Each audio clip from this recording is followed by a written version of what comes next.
We start with same exercise question number 2। आपको proof करने के लिए बोला गया है real part of z1 z2 is equal to real part of z1 real part of z2 minus imaginary part of z1 into the imaginary part of z2। ये actually proof करने के लिए हमें बोला गया है, ठीक है। सो इन दिस केस इस क्वेश्चन के अंदर बिकॉज प्रूफ करने के लिए बोला गया है तो I go with the left hand side. So left hand side which is your real part of z1 and z2। अब z1 and z2 are basically your complex numbers जो हमें दिए नहीं है, पता नहीं है, इसको हम लेट कर लेते हैं। लेट z1 को लिख लेते हैं a प्लस आयोटा b और z2 को लिख लेते हैं c प्लस आयोटा d। तो z1 को लेट कर लिया a प्लस आयोटा b और z2 को लिख लिया c प्लस आयोटा d।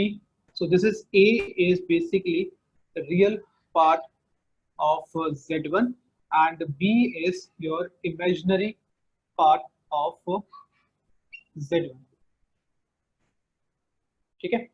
इसी तरीके से अगर हम z2 की बात करें तो c आपका होगा रियल पार्ट ऑफ z2 और इमेजिनरी पार्ट ऑफ z2 हो जाएगा d के ऊपर। तो सबसे पहले हमने क्या काम करा, जो z1 और z2 हमने लेट किया था वहां से हमने real part of z1, real part of z2, imaginary part of z1 and imaginary part of z2 हमने फाइंड कर लिया है। तो रियल पार्ट आप तभी निकाल सकते हो या फिर इमेजिनरी पार्ट आप तभी निकाल सकते हो अगर कॉम्प्लेक्स नंबर स्टैंडर्ड फॉर्म में होगा। तो सबसे पहले आपको z1 और z2 को मल्टीप्लाई करना है। तो if I multiply z1 z2 which is a plus iota b and c plus iota d, तो बेसिकली मुझे बस इन दोनों को ब्रैकेट्स को ओपन करना है और कुछ नहीं करना। So if I open the bracket, that become AC plus iota ED plus iota BC plus iota का square into BD। जस्ट ऐसे नॉर्मल ब्रैकेट ओपन करते हैं, बिल्कुल वैसे ही करना है। ये आपकी लाइक टर्म्स है, इसमें से i कॉमन आ जाएगा।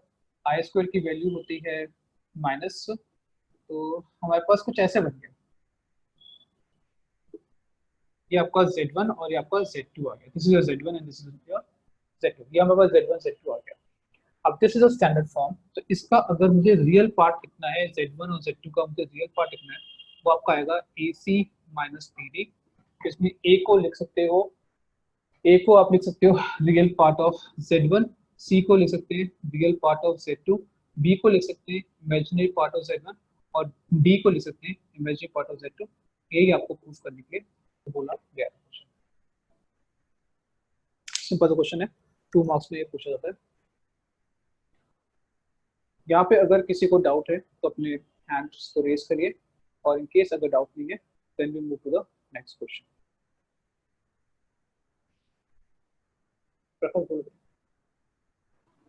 सर क्या आप Z1 अपॉन Z2 वाले पार्ट से समझा सकते, Z1 वाले पार्ट से समझा सकते हैं Z1 is equals to A plus iota B। तो बेसिकली करा क्या प्रकार, Z1 को ना लेट कर लिया बिकॉज Z1 दिया नहीं है ना, तो उसको हमने लेट कर लिया A प्लस आयोटा B और Z2 को लेट कर लिया C plus iota D। Yes sir, yes. अब A जो पार्ट है, अगर हम Z1 की सिर्फ हम बात कर रहे हैं तो A बेसिकली आपका है रियल पार्ट ऑफ Z1 और C आपका है real part of Z2। Similarly D आपका है इमेजिनरी पार्ट ऑफ Z1 और D आपका है इमेजिनरी पार्ट ऑफ Z2। तो किसी भी कॉम्प्लेक्स नंबर का अगर आपको रियल पार्ट निकालना है तो उसको पहले मल्टीप्लाई तो करना ही पड़ेगा। तो Z1 Z2 को बेसिकली पहले मल्टीप्लाई करा, स्टैंडर्ड फॉर्म में लिखा, इसका रियल पार्ट निकाला और फिर A C B D की जगह पे ये वाली वैल्यूज को पुट कर दिया, बस वही इतना करना। Okay sir.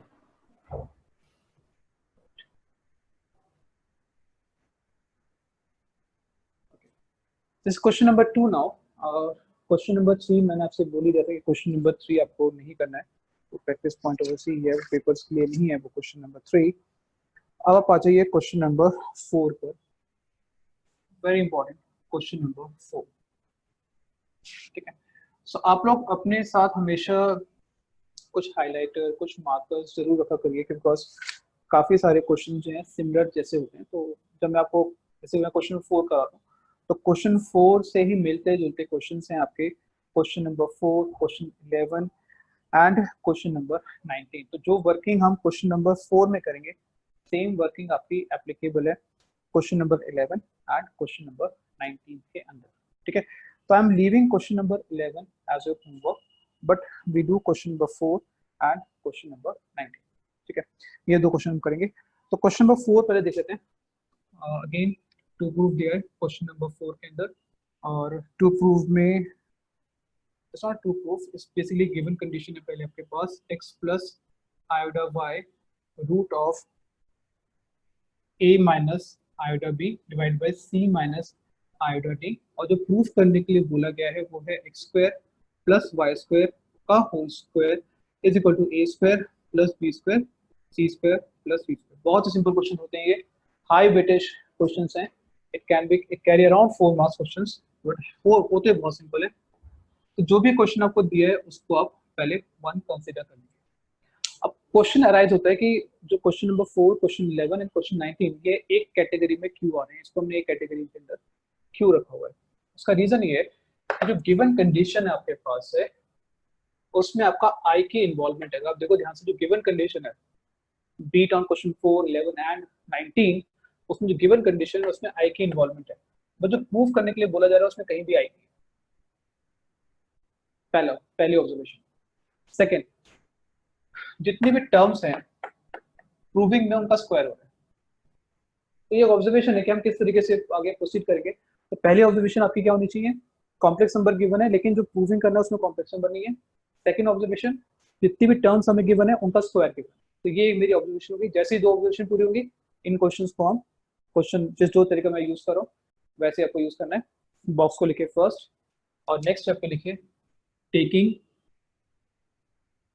Conjugate on both side. अब कॉन्जुगेट क्या होता है ये हम कल क्लास में डिस्कस कर चुके हैं कि जब भी हम कॉन्जुगेट करते हैं किसी भी कॉम्प्लेक्स नंबर का, तो आयोडा का साइन या फिर जो कॉम्प्लेक्स पार्ट है या इमेजिनरी पार्ट है उसका साइन चेंज कर देते हैं। तो ये आपका आ जाएगा x minus iota y, root के अंदर this become a plus iota b and this become c plus iota d।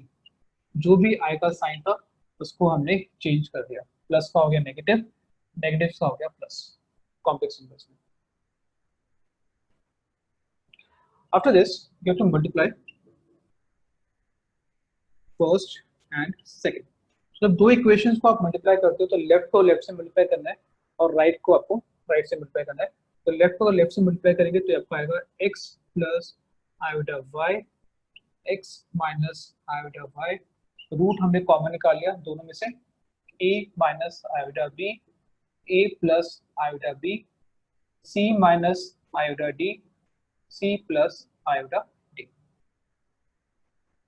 ठीक है, तो फर्स्ट इक्वेशन सेकंड इक्वेशन दोनों को हमने मल्टीप्लाई किया, लेफ्ट को लेफ्ट से मल्टीप्लाई किया, राइट को राइट से मल्टीप्लाई किया, राइट के अंदर हमने रूट को कॉमन निकाल लिया। इतना हमारी अंडरस्टैंडिंग आती है। अब कल जो प्रॉपर्टीज मैंने लिखवाई थी आपको कि किसी भी कॉम्प्लेक्स नंबर को अगर उसे कॉन्जुगेट से मल्टीप्लाई करते हैं तो वो मॉड z का स्क्वायर बन जाता है। किसी भी कॉम्प्लेक्स नंबर को अगर उसे कॉन्जुगेट से मल्टीप्लाई करोगे तो मॉड z का स्क्वायर बन जाता है। So if I consider this is a complex number तो दिस बिकम्स कॉन्जुगेट। ठीक है, ये मेरा कॉम्प्लेक्स नंबर है, ये उसका कॉन्जुगेट है, दोनों आपस में मल्टीप्लाई हो रहे हैं, तो ये क्या होगा बेसिकली मॉड z का स्क्वायर। तो बेसिकली क्या होगा ये x square plus y square. ऐसे यहाँ पे ये कॉम्प्लेक्स नंबर है, ये उसका कॉन्जुगेट है, a square plus b square, ये कॉम्प्लेक्स नंबर, ये उसका conjugate c square plus d square. और what is the reason, z into z bar is equal to mod z का होल स्क्वायर। यहाँ तक अगर कोई डाउट है तो अपना हैंड रेज करिए, और अगर डाउट नहीं है तो फिर आगे देखते हैं। हाँ चेतन बोलो बेटा,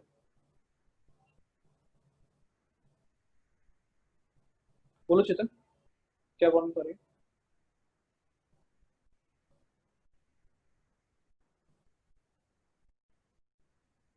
सर जो ये थर्ड स्टेप है जिसमें सर आपने रीजन लिखा है, सर हमें रीजन लिखने पड़ेंगे?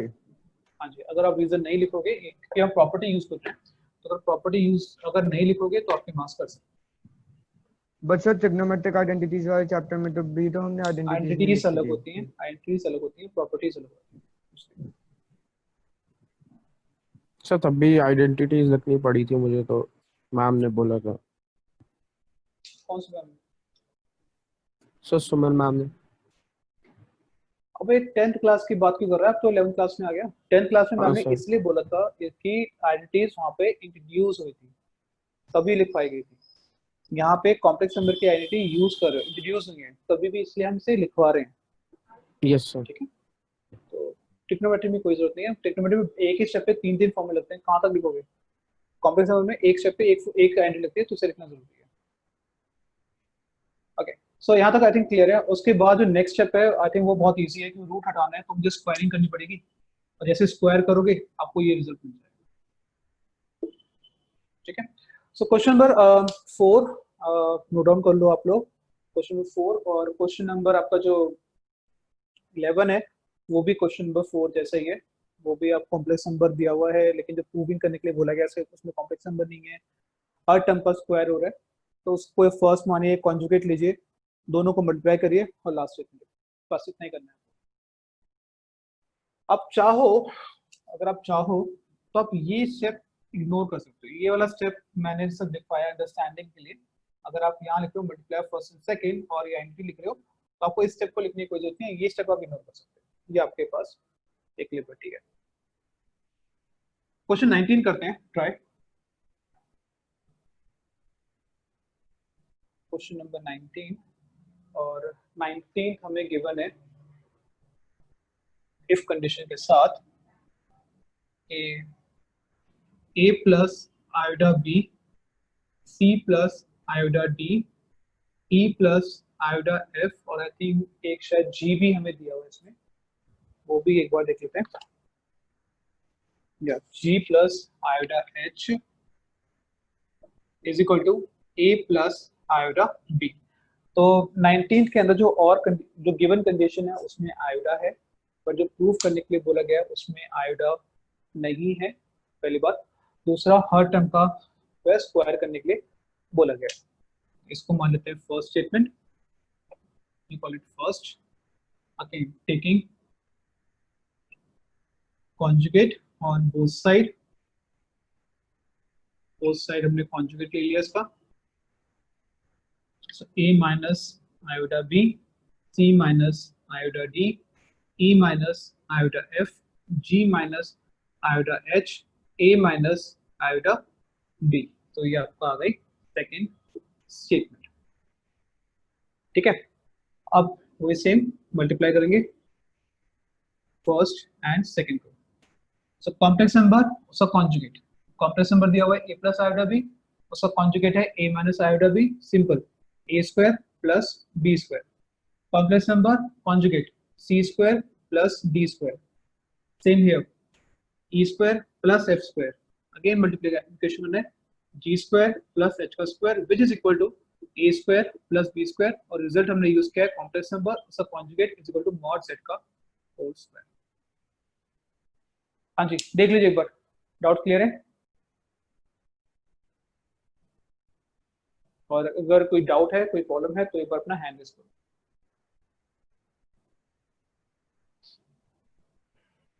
हाँ जी, बोलो बेटा।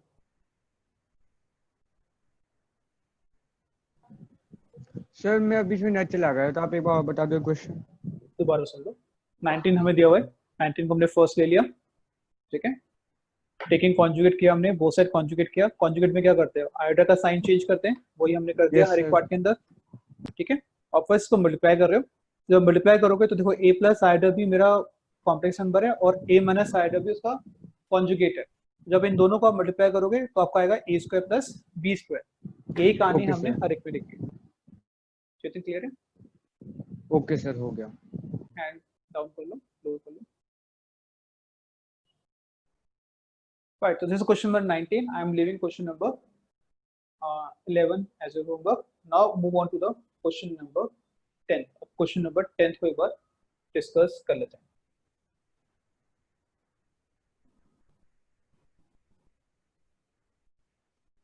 क्वेश्चन नंबर 10, वहाँ पे आपको Z1 गिवन है, आपको Z2 दो कॉम्प्लेक्स नंबर गिवन है। Z1 आपको गिवन है -2 माइनस आयोडा, और Z2 आपको गिवन है 1 प्लस आयोडा, और आपको फाइंड करना है mod Z1 I think Z1 plus Z2 -1 divided by Z1 minus Z2 plus 1, इसको फाइंड करना, ठीक है। तो आप जैसे ही बार लगा देते हो कॉम्प्लेक्स नंबर्स में, तो इट मींस जो अंदर लिखा गया है वो मेरा एक कॉम्प्लेक्स नंबर है। आप जैसे बार लगाते हो और नीचे Z1 Z2 डालते हो तो अंदर जो भी एक्सप्रेशन लिखा हुआ है वो बेसिकली मेरा एक कॉम्प्लेक्स नंबर है। बट मॉडलेस, ये बार मतलब मॉडलेस, मॉडलेस आप तभी निकाल सकते हो जब जो कॉम्प्लेक्स नंबर है वो आपका स्टैंडर्ड फॉर्म में होना चाहिए। अगर वो स्टैंडर्ड फॉर्म में नहीं है तो उसका आप कॉम्प्लेक्स नंबर का मॉडलेस नहीं निकाल सकते।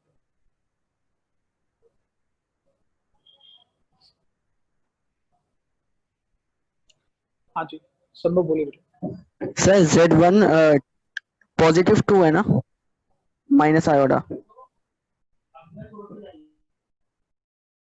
+2 है, राइट, ठीक है, ठीक, राइट। तो अब बेसिकली पॉइंट ये है हमारे पास कि आपको ये जो एक्सप्रेशन गिवन है Z1 + Z2 - 1 upon Z1 - Z2 + 1, ये आपका एक स्टैंडर्ड फॉर्म में होना जरूरी है। तो पहले स्टैंडर्ड फॉर्म में लिखते हैं और लेट कर लेते हैं Z को Z1 + Z2 - 1 Z1 - Z2 + 1, values को पुट करते हैं। तो 2 माइनस आयोडा, आई थिंक 1 + आयोडा -1, और Z2 में भी शायद मैंने हाँ ठीक लिखा है, और Z1 2 माइनस आयोडा -1 -1 + आयोडा +1। तो ये बेसिकली मैंने क्या करा है, सिर्फ वैल्यूज को पुट करा है अभी इसके अंदर। सिंप्लीफिकेशन करेंगे, सो आई से आई थिंक आई कैंसिल हो गया, 1 से आपका 1 कैंसिल होगा, तो न्यूमरेटर में सिर्फ 2 ही आ रहा है। डिनोमिनेटर के अंदर 2 माइनस आयोडा -1 माइनस आयोडा +1, तो 1 से 1 कैंसिल हो गया and your Z comes out to be 2 upon 2 minus 2 आयोडा, ठीक है, ये बच गया। अब आयोडा आपका नीचे नहीं होना चाहिए,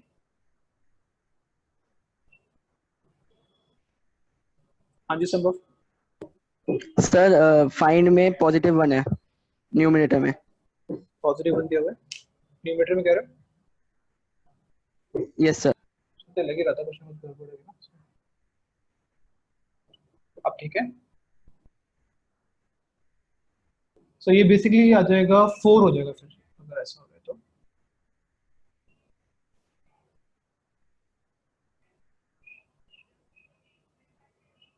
ठीक है, ये आपको आ जाएगा, मैं सिंपल कैलकुलेशन ले लिए।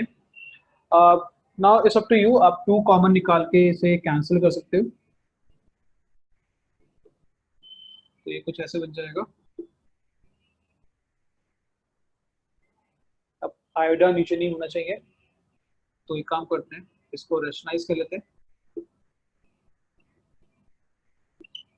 कॉम्प्लेक्स नंबर उसका कॉन्जुगेट 1 का स्क्वायर 1 का स्क्वायर, सो 2 + 2 आयोडा अपॉन 2, तो z की वैल्यू सिंपल 1 + आयोडा आ जाएगी।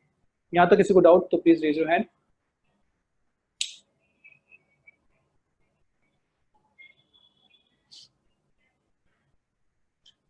अब z आ गया, a 1 है, b आपका 1 है, मॉड z होता है √a² + b² यानी कि √2 इज योर आंसर।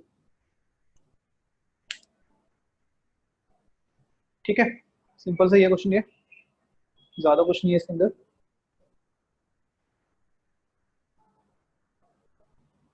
ना तो कोई डाउट तो please raise your hand.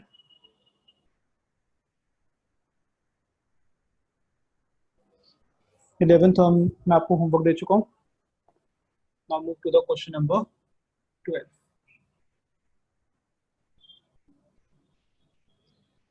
Question number 12 एक बार देख लेते हैं। अगेन यहाँ पे 12th में भी आपको Z1 और Z2 गिवन है, which is a 2 minus iota, Z2 given है -2 + आयोडा। फर्स्ट पार्ट में आपको निकालना है real part of Z1 Z2 Z1 बार, ये आपको निकालना है, और सेकंड पार्ट पे आपको निकालना है imaginary part of 1/Z1 Z1 बार। तो सेकंड पार्ट बाद में करेंगे, पहले फर्स्ट पार्ट कर लेते हैं। तो किसी भी कॉम्प्लेक्स नंबर का अगर आपको रियल पार्ट निकालना है, मॉडल्स निकालना है, इमेजिनरी पार्ट निकालना है, कुछ भी आपको निकालना है, तो वो कॉम्प्लेक्स आपका स्टैंडर्ड फॉर्म में होना जरूरी है। अगर आप वैल्यूज पुट करोगे Z1 Z2 Z1 बार की, तो ये स्टैंडर्ड फॉर्म में नहीं रहेगा, ये आयोडा डिनोमिनेटर में रहेगा। तो एक काम करते हैं, जैसे हमने क्वेश्चन नंबर 10 में z को कंसीडर किया था, यहाँ भी हम z को कंसीडर कर लेते हैं इस तरीके से, वैल्यूज को पुट करते हैं। सो 2 minus iota minus 2 plus iota, z1 पे बार लिख रहे हो तो ये आपका 2 प्लस आयोटा आ जाएगा।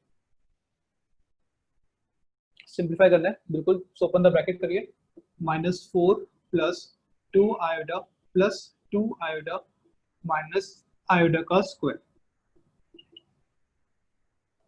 सिंपल ब्रैकेट ओपन करते हैं, बिल्कुल वैसे ही करना है। So minus 4 plus 4 iota plus 1 upon 2 plus iota minus 3 plus 4 iota upon 2 plus iota. Next step, क्योंकि आयोटा नीचे आ रहा है तो यहाँ पे ही इसको रैशनलाइज भी कर लेते हैं। Again open the bracket, so minus 6 plus 3 iota plus 8 iota minus 4 iota का स्क्वायर, कॉम्प्लेक्स नंबर और सब कॉन्जुगेट, तो 2 का स्क्वायर और 1 का स्क्वायर।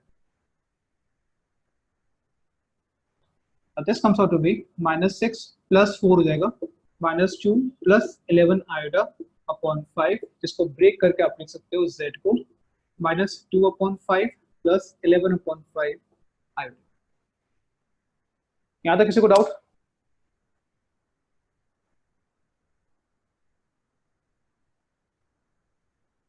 आई होप सब क्लियर है। अब इसका रियल पार्ट निकालना है, अब तो सिंपल है question. Real part of z आपका हो जाएगा माइनस 2/5। इन केस वो इमेजिनरी मांगते तो आप लिखते 11/5।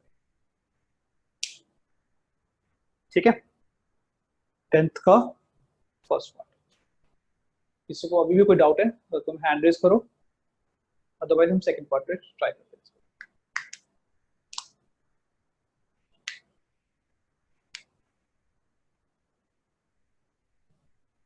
Move to the second part. Second part तो बहुत ही आसान है इसका। आपको निकालना है imaginary part of 1 upon z1 bar. Same trick use करनी है, लेट कर लेंगे 1 अपॉन z1 बार, ये लिख लेंगे। वैल्यूज पुट करते हैं। सो 1 upon 2 minus iota 2 plus iota, because z1 का ही आप कॉन्जुगेट ले रहे हो तो आयोटा का साइन आपका चेंज हो जाएगा। इसको लिख सकते हैं 1 अपॉन 2 का स्क्वायर 1 का स्क्वायर 1 अपॉन 5, तो दिस बिकम z। इसको आप लिखेंगे आप 0 आयोटा करके, बिकॉज मुझे स्टैंडर्ड फॉर्म में लिखना है। And imaginary part of z is 0, क्योंकि आयोटा था ही नहीं। हाँ जी, यहाँ तो कोई डाउट किसी को? Please raise your hand, otherwise move forward.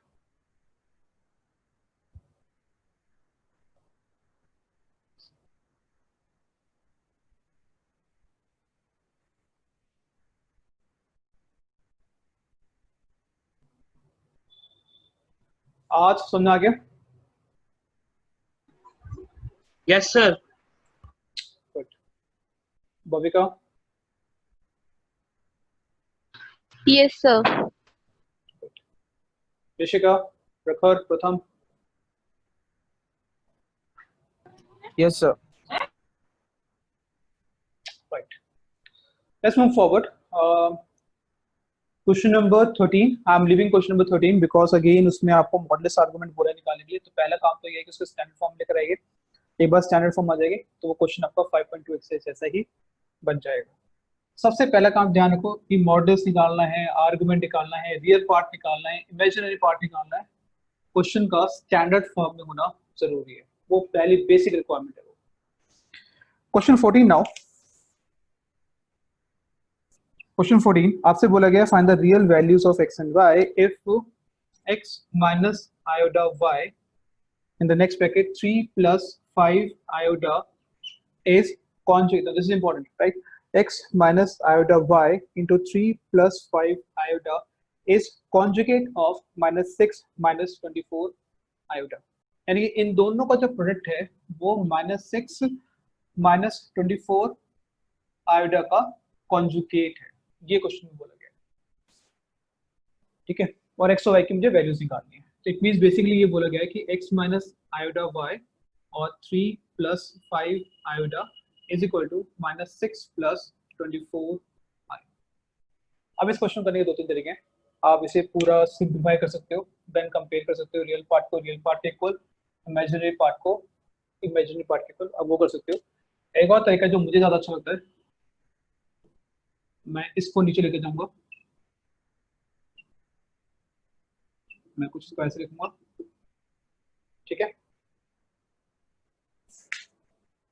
Now because denominator में आई नहीं होना चाहिए, तो अब मैं इसको रेशनलाइज कर देता हूँ। ये ओपन द ब्रैकेट, सिंपल जैसे हम नॉर्मल ओपन ब्रैकेट करते हैं तो वैसे ही करना है।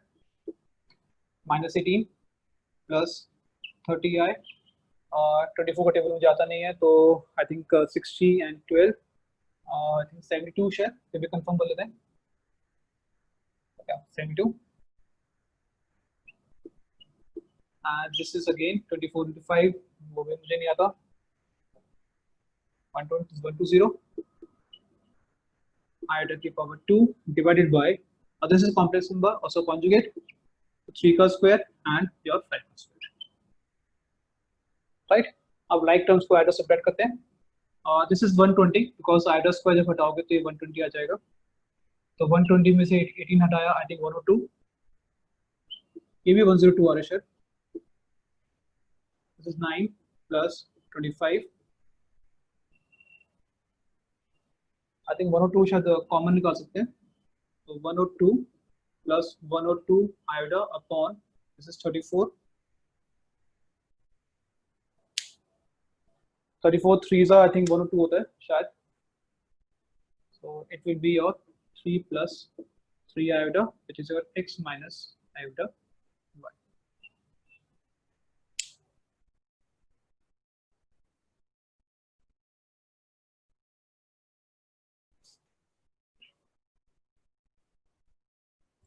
ठीक है,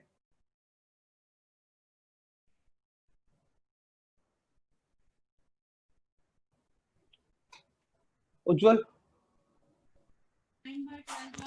यस सर। कुछ तुमने चैट बॉक्स में लिखा था, वो कहाँ पे गए थे नेगेटिव? वो सर डिनोमिनेटर में आई थिंक जो 3 + 5 आयोटा मल्टीप्लाई बाय 3 - 5 आयोटा है, उसमें शायद 3 का स्क्वायर -5 का स्क्वायर आना चाहिए। नहीं यार देखो, एक्चुअली क्या है, ये कॉम्प्लेक्स नंबर है और ये सब कॉन्जुगेट है, तो ये mod z का स्क्वायर है ना, तो ये लिखा है। Okay sir. हाँ चेतन जी बोलिए। सर इस क्वेश्चन में y की वैल्यू क्या आनी चाहिए? अभी देखते हैं, अभी यहाँ तक बताओ, यहाँ तक क्लियर है? Yes sir. Right. So what you get basically right now is कि अगर देखें ध्यान से, you get x minus iota y is equal to 3 plus your 3 iota, ठीक है, ये हम लोग को मिल जाएगा। Now अब इसे हमें कंपेयर करना है, अब इसे कंपेयर करना है, तो रियल पार्ट को रियल पार्ट के साथ और इमेजिनरी पार्ट को इमेजिनरी पार्ट से कंपेयर करेंगे। सो रियल पार्ट है 3, यहाँ पे रियल पार्ट है x, so x is equal to 3, यहाँ पे इमेजिनरी पार्ट है -1, यहाँ पे 3 है, तो y इज इक्वल टू -3, ठीक है। तो x आपका 3 आ गया, y आपका -3 आ गया, ठीक है। कोई डाउट तो please raise your hand, otherwise move to the next question.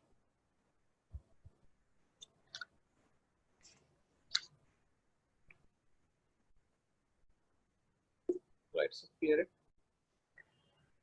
Okay, I am leaving question number 16 because वो बहुत ही बेसिक क्वेश्चन है। आपको क्या करना है, x प्लस आइडा y की पावर 3 है, उसे a प्लस b का होल क्यूब लगाना है, पूरा सिंप्लीफाई करना है और रियल पार्ट को रियल पार्ट से इक्वेट करना है और इमेजिनरी पार्ट को इमेजिनरी पार्ट से इक्वेट करना है। आप ट्राई करिए, इन केस नहीं होगा तो फिर कल ट्राई करेंगे। सो क्वेश्चन नंबर 17 ये हम कल करेंगे, बिकॉज थोड़ा सा अलग क्वेश्चन है। 17 हम कल करेंगे।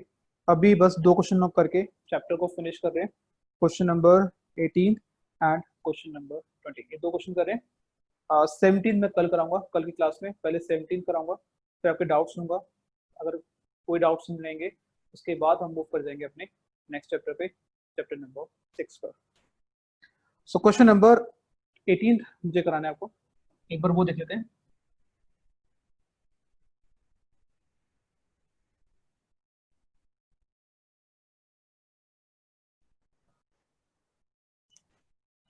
Question 18. So they said 1 minus iota whole की power x is equal to 2 की power x. You need to find non-zero integral solution. अभी नॉन जीरो इंटीग्रल सोल्यूशन क्या होता है? नॉन जीरो का तो मतलब बहुत क्लियर है कि वो जीरो नहीं होना चाहिए, और इंटीग्रल सोल्यूशन का क्या मतलब है कि जो भी x की वैल्यूज हैं वो आपकी आनी चाहिए 1 2 3 4 5 6 या फिर -1 -2 -3 -4 -6 इंटीग्रल वैल्यूज होनी चाहिए, इंटीजर वैल्यूज होनी चाहिए, लेकिन जीरो नहीं होनी चाहिए. इंपॉर्टेंट कॉन्सेप्ट ये है, राइट? सो सॉल्व करते हैं इस पार्ट को. देखो मैंने वो पहले भी कहा था, जैसे ही बार आ जाता है कॉम्प्लेक्स नंबर के अंदर, एक्चुअली ये मुझे बोला जा रहा है कि ये मॉडुलस निकालना है.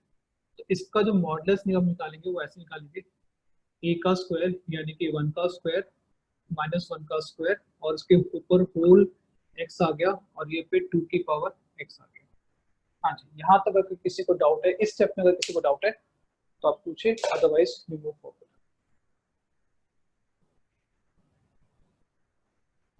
बाहर आ गए, बाहर का मतलब तो डेफिनेटली मॉडुलस होता है. तो अंदर लिखा है 1 माइनस आयोटा, a की वैल्यू 1 है, b की वैल्यू -1 है. मैं सिंपली इसका मॉडुलस निकाला, root of a square plus b square, ऊपर x पावर था उसको ऐसे ही छोड़ दिया.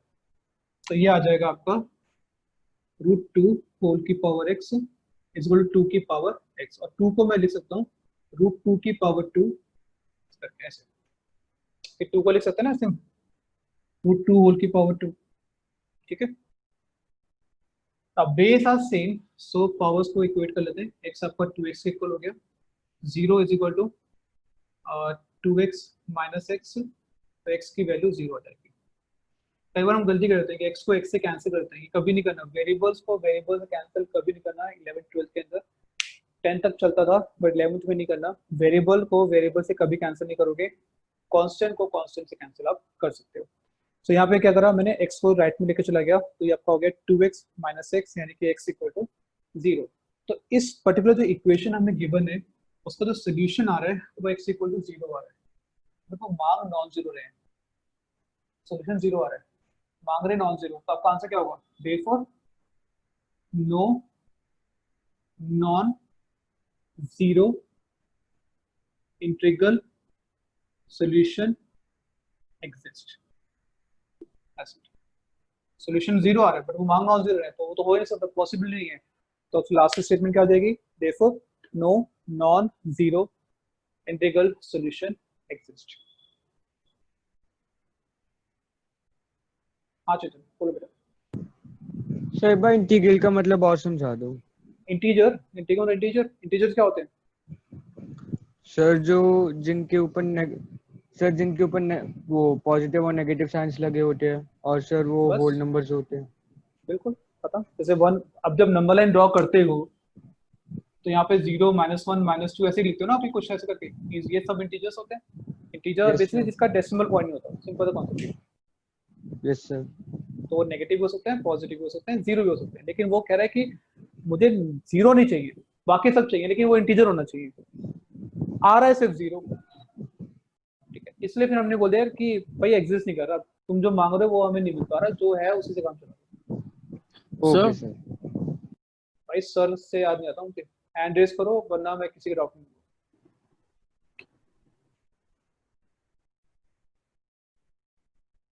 हाँ जी प्रखर बोलो.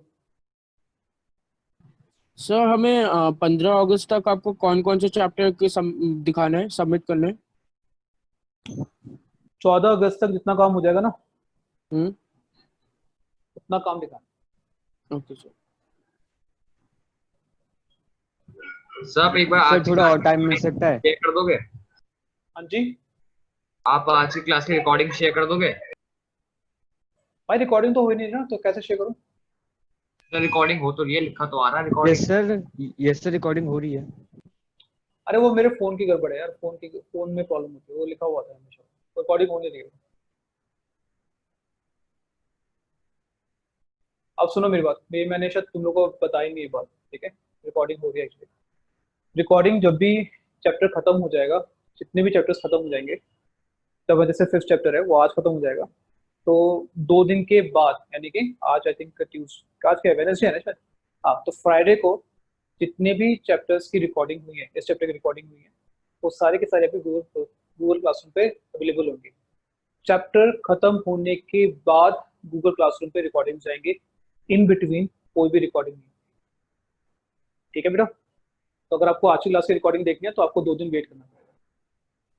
तो सर रिकॉर्डिंग हो रही है नहीं हो रही है? हो रही है, सर आपने बोला था नहीं हो रही है। अल्लाह करे। ठीक है, सर अभी भी लेकिन क्लियर मैं नहीं है, हो रही है नहीं हो रही है। बताता हूँ, देखो हो क्या रहा है एक्चुअली ना, मैं रिकॉर्डिंग डेफिनेटली आपकी हो रही है, लेकिन वो रिकॉर्डिंग्स को थोड़ा एडिट करना पड़ता है। जैसे कि आप बीच में बोल रहे हो तो वो मुझे पोर्शन हटाना पड़ेगा, तो for that you need a time. और प्लस हर क्लास के बाद रिकॉर्डिंग अवेलेबल नहीं होगी।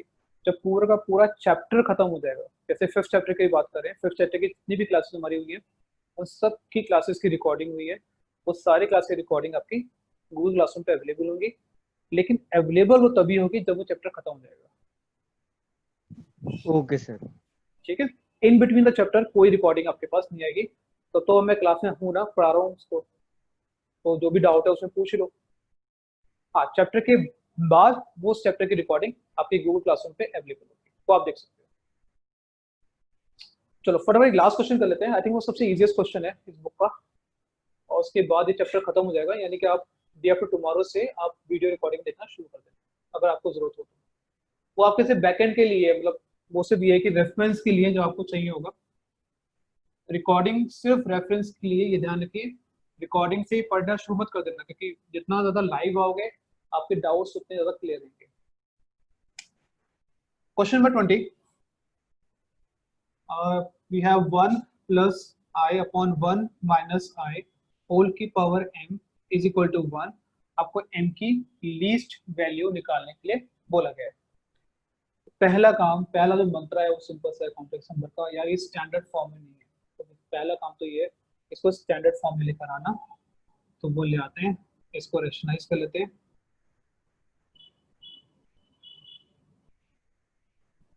Equal to 1, so this is a plus b, a plus b, a minus b, a minus b. तो ऊपर तो सिंपल हो जाएगा फॉर्मूला, a का स्क्वायर b का square 2ab complex number of conjugate 1 का स्क्वायर 1 का स्क्वायर होल की power m is equal to 1। ठीक है, उसके बाद नेक्स्ट स्टेप आपका होगा 1 का स्क्वायर 1 होता है, i का स्क्वायर -1 होता है, plus 2i divided by 2 whole की power m is equal to 1।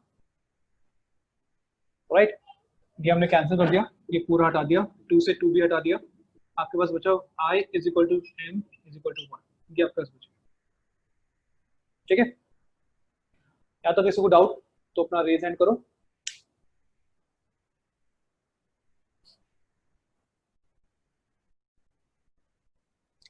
और उसके बाद आई थिंक क्लियर होना चाहिए, i की पावर 1 आपका i होता है, i की पावर 2 मेरा -1 होता है, i की पावर 3 माइनस आयोडा होता है, i की पावर 4 आपका 1 होता है। तो आपको अब इन चारों में से ढूंढना है। जैसे i की पावर 4 मेरा 1 है, तो m की वैल्यू क्या हो जाएगी 1 2 3 4 में से?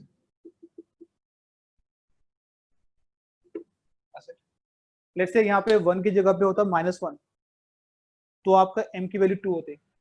अगर यहाँ पे होता सिंपल i तो आपकी m की वैल्यू 1 होता, माइनस आयोडा होता तो m की वैल्यू 3 होती। तो डिपेंड ऑन क्या दिया हुआ है उसके बेसिस पे आपकी m की वैल्यूज चाहिए।